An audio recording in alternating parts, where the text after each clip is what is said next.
ಭಗವತೆ ವಾಸುದೇವಾಯ ನಮಃ. ಆತ್ಮೀಯ ವೃಶ್ಚಿಕ ರಾಶಿಯವರೇ, ಮುಂದಿನ 30 ದಿನಗಳು, ವಿಶೇಷವಾಗಿ ಆಗಸ್ಟ್ 30ರವರೆಗಿನ ಈ ಪವಿತ್ರ ಹಾಗೂ ನಿರ್ಣಾಯಕ ಅವಧಿ ನಿಮ್ಮ ಇಡೀ ಜೀವನದ ದಿಕ್ಕನ್ನೇ ಬದಲಾಯಿಸುವಂತಹ ಅಪರೂಪದ ಸಮಯವಾಗಿ ಪರಿಣಮಿಸಲಿದೆ. ನೀವು ಇದುವರೆಗೂ ಅನುಭವಿಸಿದ ಕಷ್ಟಗಳು, ನಿರಾಸೆಗಳು, ಆರ್ಥಿಕ ಒತ್ತಡಗಳು ಮತ್ತು ಮಾನಸಿಕ ಹೋರಾಟಗಳಿಗೆ ಈಗ ಹೊಸ ತಿರುವು ಸಿಗುವ ಸೂಚನೆಗಳು ಸ್ಪಷ್ಟವಾಗಿ ಗೋಚರಿಸುತ್ತಿದೆ. ನೀವು ಕನಸಿನಲ್ಲಿಯೂ ಊಹಿಸದಂತಹ ಒಂದು ದೈವಿಕ ಅವಕಾಶ, ವಿಧಿಯೇ ನಿಮ್ಮ ಜೀವನದ ಬಾಗಿಲು ತಟ್ಟುವಂತಹ ಒಂದು ಮಹತ್ವದ ಘಟನೆ ಅಥವಾ ನಿಮ್ಮ ಹಣೆಬರಹವನ್ನೇ ಹೊಸದಾಗಿ ಬರೆಯುವಂತಹ ಒಬ್ಬ ಪ್ರಭಾವಶಾಲಿ ವ್ಯಕ್ತಿಯ ಆಗಮನ ಈ ಅವಧಿಯಲ್ಲಿ ಸಂಭವಿಸುವ ಸಾಧ್ಯತೆ ಇದೆ. ಆದರೆ ಆ ಅವಕಾಶ ನಿಮ್ಮನ್ನು ಯಶಸ್ಸಿನ ಶಿಖರಕ್ಕೆ ಕೊಂಡೊಯ್ಯುತ್ತದೆಯೋ ಅಥವಾ ನಿಮ್ಮ ಅತಿಯಾದ ಭಾವನಾತ್ಮಕ ನಿರ್ಧಾರ, ಯಾರನ್ನಾದರೂ ಸಂಪೂರ್ಣವಾಗಿ ನಂಬುವ ಸ್ವಭಾವ ಅಥವಾ ಪ್ರತೀಕಾರದ ಮನೋಭಾವದಿಂದ ಮತ್ತೆ ಸಂಕಷ್ಟಕ್ಕೆ ತಳ್ಳುತ್ತದೆಯೋ ಎಂಬುದು ನೀವು ತೆಗೆದುಕೊಳ್ಳುವ ಒಂದೇ ಒಂದು ನಿರ್ಧಾರದ ಮೇಲೆ ಅವಲಂಬಿತವಾಗಿದೆ. ಆದ್ದರಿಂದ ಈ ಮಾಹಿತಿಯನ್ನು ಯಾವುದೇ ಕಾರಣಕ್ಕೂ ಅರ್ಧದಲ್ಲೇ ಬಿಡಬೇಡಿ. ಕೊನೆಯಲ್ಲಿ ತಿಳಿಸುವ ಒಂದು ಪ್ರಮುಖ ಎಚ್ಚರಿಕೆಯನ್ನು ನಿರ್ಲಕ್ಷಿಸಿದರೆ ನಿಮ್ಮ ಬದುಕಿನ ಅತ್ಯುತ್ತಮ ಅವಕಾಶ ಕೈತಪ್ಪುವ ಸಾಧ್ಯತೆ ಇದೆ. ವೃಶ್ಚಿಕ ರಾಶಿಯವರೇ, ನೀವು ಜಲತತ್ವದ ರಾಶಿಗೆ ಸೇರಿದವರು. ನಿಮ್ಮ ಅಧಿಪತಿ ಮಂಗಳ ಗ್ರಹ. ಧೈರ್ಯ, ಆಳವಾದ ಚಿಂತನೆ, ತೀಕ್ಷ್ಣ ಬುದ್ಧಿವಂತಿಕೆ, ರಹಸ್ಯಗಳನ್ನು ಅರಿಯುವ ಸಾಮರ್ಥ್ಯ ಹಾಗೂ ಸಂಕಷ್ಟದಲ್ಲಿಯೂ ಎದ್ದು ನಿಲ್ಲುವ ಶಕ್ತಿ ನಿಮ್ಮ ದೊಡ್ಡ ಬಲವಾಗಿದೆ. ಆದರೆ ನಿಮ್ಮ ಹೃದಯವನ್ನು ಎಲ್ಲರ ಮುಂದೆ ತೆರೆದು ತೋರಿಸದ ಸ್ವಭಾವ, ಒಮ್ಮೆ ಯಾರನ್ನಾದರೂ ನಂಬಿದರೆ ಅವರನ್ನು ಕೊನೆಯವರೆಗೂ ಕೈಬಿಡದ ಗುಣ ಮತ್ತು ನೋವಾದರೆ ಮೌನವಾಗಿ ಸಹಿಸಿಕೊಳ್ಳುವ ಮನಸ್ಥಿತಿ ಅನೇಕ ಬಾರಿ ನಿಮ್ಮನ್ನೇ ಸಂಕಷ್ಟಕ್ಕೆ ಸಿಲುಕಿಸಿದೆ. ಕಳೆದ ಕೆಲವು ವರ್ಷಗಳನ್ನು ನೆನಪಿಸಿಕೊಳ್ಳಿ. ನೀವು ಯಾರಿಗಾಗಿ ಹಗಲು ರಾತ್ರಿ ಶ್ರಮ ಪಟ್ಟಿದ್ದೀರೋ, ಯಾರಿಗಾಗಿ ನಿಮ್ಮ ಸಮಯ, ಹಣ, ಪ್ರೀತಿ ಮತ್ತು ವಿಶ್ವಾಸವನ್ನು ಹೂಡಿದ್ದೀರೋ, ಅವರಲ್ಲಿ ಕೆಲವರು ನಿಮ್ಮ ಪ್ರಾಮಾಣಿಕತೆಯನ್ನು ಬಳಸಿಕೊಂಡು ನಂತರ ನಿಮ್ಮನ್ನು ದೂರ ಮಾಡಿದರು. ನಿಮ್ಮ ನಿಷ್ಠೆಯನ್ನು ದುರ್ಬಲತೆ ಎಂದು ಭಾವಿಸಿ ಕೆಲವರು ನಿಮ್ಮನ್ನು ಮೋಸಗೊಳಿಸಿದರು. ಉದ್ಯೋಗದಲ್ಲಿ ಮಾಡಿದ ಪರಿಶ್ರಮಕ್ಕೆ ಸರಿಯಾದ ಮೌಲ್ಯ ಸಿಗಲಿಲ್ಲ. ವ್ಯಾಪಾರದಲ್ಲಿ ನಿರೀಕ್ಷಿಸಿದ ಬೆಳವಣಿಗೆ ಕಾಣಿಸಲಿಲ್ಲ. ಕುಟುಂಬದ ಜವಾಬ್ದಾರಿಗಳು ಹೆಚ್ಚಾದವು. ಹಣಕಾಸಿನ ಒತ್ತಡಗಳು ನಿಮ್ಮ ಮನಸ್ಸಿಗೆ ಭಾರವಾದವು. ಅನೇಕ ಬಾರಿ ದೇವರ ಮುಂದೆ ನಿಂತು ನನ್ನ ಪ್ರಾಮಾಣಿಕ ಪರಿಶ್ರಮಕ್ಕೆ ಫಲ ಯಾವಾಗ ಸಿಗುತ್ತದೆ ಎಂದು ಕಣ್ಣೀರಿನಿಂದ ಪ್ರಶ್ನಿಸಿದ್ದೀರಿ. ಆದರೆ ಪ್ರಕೃತಿಯ ನಿಯಮ ಸ್ಪಷ್ಟವಾಗಿದೆ. ನಿಷ್ಠೆಯಿಂದ ಮಾಡಿದ ಪರಿಶ್ರಮ ಎಂದಿಗೂ ವ್ಯರ್ಥವಾಗುವುದಿಲ್ಲ. ತಡವಾಗಬಹುದು, ಆದರೆ ನ್ಯಾಯ ತಪ್ಪುವುದಿಲ್ಲ. ಆಗಸ್ಟ್ 30ರವರೆಗಿನ ಈ ವಿಶೇಷ ಅವಧಿಯಲ್ಲಿ ನಿಮ್ಮ ರಾಶಿಗೆ ಮಂಗಳನ ಬಲ, ಗುರುಗ್ರಹದ ಅನುಗ್ರಹ ಹಾಗೂ ಶುಕ್ರನ ಅನುಕೂಲ ದೃಷ್ಟಿ ಒಂದಾಗಿ ಅಪರೂಪದ ರಾಜಯೋಗವನ್ನು ನಿರ್ಮಿಸುತ್ತಿದೆ. ಜ್ಯೋತಿಷ್ಯದ ಲೆಕ್ಕಾಚಾರ ಪ್ರಕಾರ ಈ ಅವಧಿಯಲ್ಲಿ ನಿಮ್ಮ ಜೀವನದಲ್ಲಿ ಪ್ರಭಾವಶಾಲಿ ವ್ಯಕ್ತಿಯೊಬ್ಬರ ಪರಿಚಯವಾಗಬಹುದು. ಅವರು ಉದ್ಯೋಗದಲ್ಲಿ ಹಿರಿಯ ಅಧಿಕಾರಿಯಾಗಿರಬಹುದು, ವ್ಯಾಪಾರದಲ್ಲಿ ಹೂಡಿಕೆದಾರರಾಗಿರಬಹುದು, ರಾಜಕೀಯ ಅಥವಾ ಸಮಾಜದಲ್ಲಿ ಪ್ರಭಾವ ಹೊಂದಿದವರಾಗಿರಬಹುದು, ಅಥವಾ ನಿಮ್ಮ ಜೀವನಕ್ಕೆ ದಿಕ್ಕು ತೋರಿಸುವ ಗುರುಸ್ವರೂಪಿಯಾಗಿರಬಹುದು. ಈ ಪರಿಚಯ ಸಾಮಾನ್ಯವಾಗಿರುವುದಿಲ್ಲ. ಅವರ ಮೂಲಕ ನಿಮ್ಮ ವೃತ್ತಿ, ಹಣಕಾಸು ಹಾಗೂ ಸಾಮಾಜಿಕ ಗೌರವದಲ್ಲಿ ಮಹತ್ತರ ಬದಲಾವಣೆಗಳು ಸಂಭವಿಸಬಹುದು. ಹಲವು ವರ್ಷಗಳಿಂದ ಕಾಯುತ್ತಿದ್ದ ಉದ್ಯೋಗದ ಅವಕಾಶ, ಬಡ್ತಿ, ಹೊಸ ವ್ಯಾಪಾರ ಒಪ್ಪಂದ, ವಿದೇಶಿ ಸಂಪರ್ಕ ಅಥವಾ ದೊಡ್ಡ ಆರ್ಥಿಕ ಲಾಭದ ಬಾಗಿಲು ತೆರೆಯಬಹುದು. ವ್ಯಾಪಾರಸ್ಥರಿಗೆ ಹೊಸ ಗ್ರಾಹಕರು, ಹೊಸ ಒಪ್ಪಂದಗಳು ಮತ್ತು ನಿರೀಕ್ಷೆಗೂ ಮೀರಿದ ಆದಾಯದ ಯೋಗವಿದೆ. ಉದ್ಯೋಗಸ್ಥರಿಗೆ ಮೇಲಾಧಿಕಾರಿಗಳ ಮೆಚ್ಚುಗೆ, ವೇತನ ಹೆಚ್ಚಳ ಅಥವಾ ಹೊಸ ಜವಾಬ್ದಾರಿಗಳು ದೊರೆಯಬಹುದು. ಇದುವರೆಗೆ ನಿಮ್ಮನ್ನು ಕಡೆಗಣಿಸಿದ್ದವರು ನಿಮ್ಮ ಯಶಸ್ಸನ್ನು ನೋಡಿ ಆಶ್ಚರ್ಯಪಡುವರು. ಕೋರ್ಟು, ಆಸ್ತಿ ಅಥವಾ ಕಾನೂನು ಸಂಬಂಧಿತ ವಿಚಾರಗಳಲ್ಲಿಯೂ ನಿಧಾನವಾಗಿ ಅನುಕೂಲಕರ ಬೆಳವಣಿಗೆಗಳು ಕಾಣಿಸಬಹುದು. ಆರೋಗ್ಯದ ದೃಷ್ಟಿಯಿಂದಲೂ ಇದು ಉತ್ತಮ ಸಮಯವಾಗಿದೆ.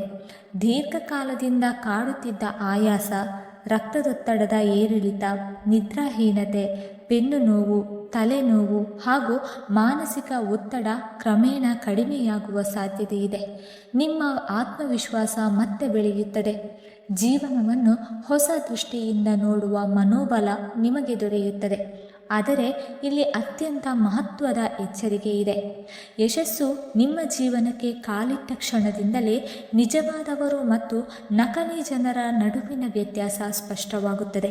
ಹಿಂದೆ ನಿಮ್ಮನ್ನು ನಿರ್ಲಕ್ಷಿಸಿದ್ದ ಕೆಲವರು ಮತ್ತೆ ನಿಮ್ಮ ಜೀವನಕ್ಕೆ ಮರಳಿ ಬರಬಹುದು.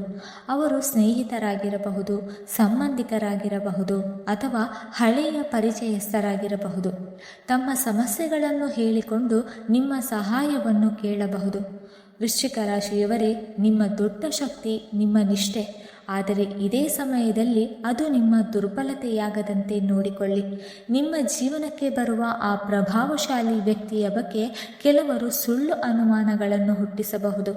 ನಿಮ್ಮ ಕಿವಿಯೂದಿ ತಪ್ಪು ನಿರ್ಧಾರ ತೆಗೆದುಕೊಳ್ಳುವಂತೆ ಮಾಡಬಹುದು. ನೀವು ಆತುರದಲ್ಲಿ ಅವರನ್ನು ದೂರ ಮಾಡಿದರೆ ದೇವರು ಕಳುಹಿಸಿದ ಅವಕಾಶವನ್ನು ನಿಮ್ಮ ಕೈಯಾರೆ ಕಳೆದುಕೊಳ್ಳುವ ಅಪಾಯವಿದೆ.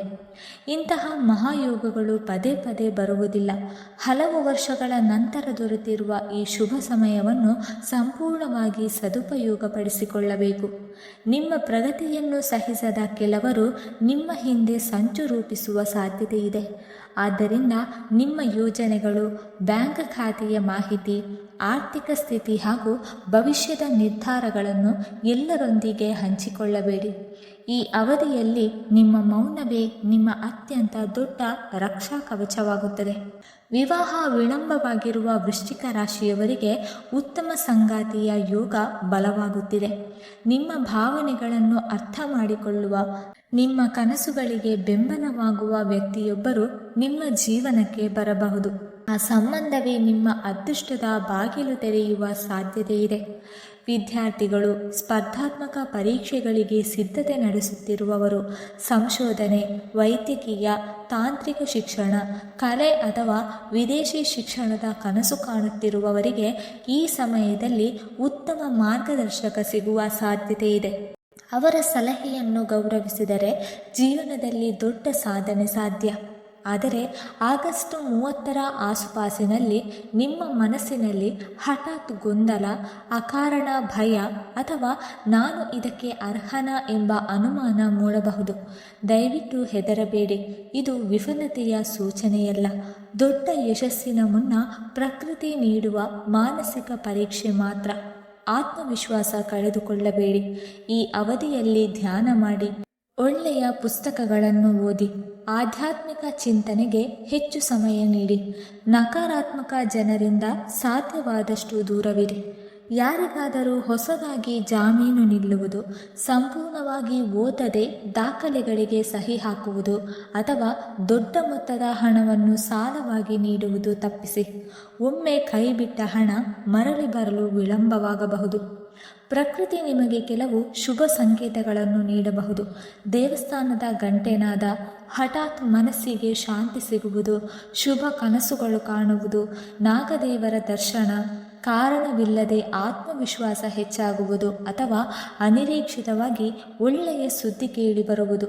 ಇವೆಲ್ಲವೂ ನಿಮ್ಮ ಜೀವನದಲ್ಲಿ ಶುಭ ಬದಲಾವಣೆಗಳು ಸಮೀಪಿಸುತ್ತಿರುವ ಸೂಚನೆಗಳಾಗಿರಬಹುದು. ಪ್ರತಿದಿನ ಬೆಳಿಗ್ಗೆ ಮನೆ ದೇವರು, ಕುಲದೇವರು ಹಾಗೂ ಶ್ರೀ ಮಹಾವಿಷ್ಣು, ಸುಬ್ರಹ್ಮಣ್ಯ ಸ್ವಾಮಿ ಅಥವಾ ಶ್ರೀ ಕಾಲಭೈರವೇಶ್ವರನನ್ನು ಭಕ್ತಿಯಿಂದ ಸ್ಮರಿಸಿ. ಮಂಗಳವಾರ ಮತ್ತು ಗುರುವಾರ ದೇವಸ್ಥಾನಕ್ಕೆ ಭೇಟಿ ನೀಡಿ ತುಪ್ಪದ ದೀಪ ಹಚ್ಚಿ ಪ್ರಾರ್ಥಿಸಿ. ಓ ದೇವರೇ, ನನಗೆ ಸರಿಯಾದ ವಿವೇಕವನ್ನು, ಉತ್ತಮ ನಿರ್ಧಾರ ತೆಗೆದುಕೊಳ್ಳುವ ಧೈರ್ಯವನ್ನು ಮತ್ತು ನನ್ನ ಪರಿಶ್ರಮಕ್ಕೆ ತಕ್ಕ ಫಲವನ್ನು ದಯಪಾಲಿಸು. ಹೀಗೆ ಪ್ರಾರ್ಥಿಸಿದರೆ ನಿಮ್ಮ ಸಂಕಷ್ಟಗಳು ಕ್ರಮೇಣ ದೂರವಾಗುತ್ತದೆ. ವಿರೋಧಿಗಳ ಕುತಂತ್ರಗಳು ವಿಫಲವಾಗುತ್ತದೆ. ನಿಮ್ಮ ಪರಿಶ್ರಮಕ್ಕೆ ತಕ್ಕ ಫಲ ದೊರೆಯುವ ಸಮಯ ಈಗ ಆರಂಭವಾಗಿದೆ. ವೃಶ್ಚಿಕ ರಾಶಿಯವರೇ, ಈ ಅವಧಿ ನಿಮ್ಮ ಜೀವನದ ಹೊಸ ಅಧ್ಯಾಯವಾಗಬಹುದು. ಇದು ಕೇವಲ ಸಾಮಾನ್ಯ ಜ್ಯೋತಿಷ್ಯ ಮಾಹಿತಿಯಲ್ಲ, ನಿಮ್ಮ ಬದುಕಿನಲ್ಲಿ ಎಚ್ಚರಿಕೆಯಿಂದ, ವಿವೇಕದಿಂದ ಮತ್ತು ಆತ್ಮವಿಶ್ವಾಸದಿಂದ ಮುಂದುವರಿಯಲು ದೈವಿಕ ಮಾರ್ಗದರ್ಶನವಾಗಿದೆ.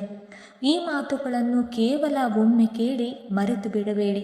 ಪ್ರತಿದಿನ ನಿಮ್ಮ ಗುರಿಯನ್ನು ನೆನಪಿಸಿಕೊಳ್ಳಿ. ಸ್ವಲ್ಪ ಯಶಸ್ಸು ಬಂದ ಕೂಡಲೇ ಹಿಂದೆ ನಿಮ್ಮನ್ನು ನಿರ್ಲಕ್ಷಿಸಿದವರನ್ನು ಮತ್ತೆ ಅತಿಯಾಗಿ ನಂಬುವ ತಪ್ಪು ಮಾಡಬೇಡಿ. ಕ್ಷಮಿಸುವುದು ಮಹತ್ವದ ಗುಣ, ಆದರೆ ಅದೇ ತಪ್ಪನ್ನು ಮತ್ತೆ ಮರುಕಳಿಸುವುದು ಜಾಣತನವಲ್ಲ. ನಿಮ್ಮ ಜೀವನಕ್ಕೆ ಬರುವ ಆ ಪ್ರಭಾವಶಾಲಿ ವ್ಯಕ್ತಿ ಕೇವಲ ಹಣ ಅಥವಾ ವೃತ್ತಿ ಜೀವನದ ಬೆಳವಣಿಗೆಯನ್ನಷ್ಟೇ ಅಲ್ಲ, ನಿಮ್ಮ ವ್ಯಕ್ತಿತ್ವವನ್ನು ಹೊಸ ಎತ್ತರಕ್ಕೆ ಕೊಂಡೊಯ್ಯುವ ಮಾರ್ಗದರ್ಶಿಯಾಗಬಹುದು. ಅವರ ಸಲಹೆಗಳನ್ನು ವಿವೇಕದಿಂದ ಅಳವಡಿಸಿಕೊಳ್ಳಿ. ಆಗ ನಿಮ್ಮ ಜೀವನದಲ್ಲಿ ಅದ್ಭುತ ಪರಿವರ್ತನೆ ಸಂಭವಿಸುವುದನ್ನು ನೀವು ಸ್ವತಃ ಅನುಭವಿಸುವಿರಿ. ವೀಕ್ಷಕರೇ, ಈ ಮಾಹಿತಿ ನಿಮಗೆ ಇಷ್ಟವಾಗಿದ್ದರೆ ದಯವಿಟ್ಟು ಲೈಕ್ ಮಾಡಿ, ಶೇರ್ ಮಾಡಿ ಮತ್ತು ಕಮೆಂಟ್ನಲ್ಲಿ ಜೈ ಶ್ರೀಕೃಷ್ಣ ಎಂದು ಬರೆಯಿರಿ.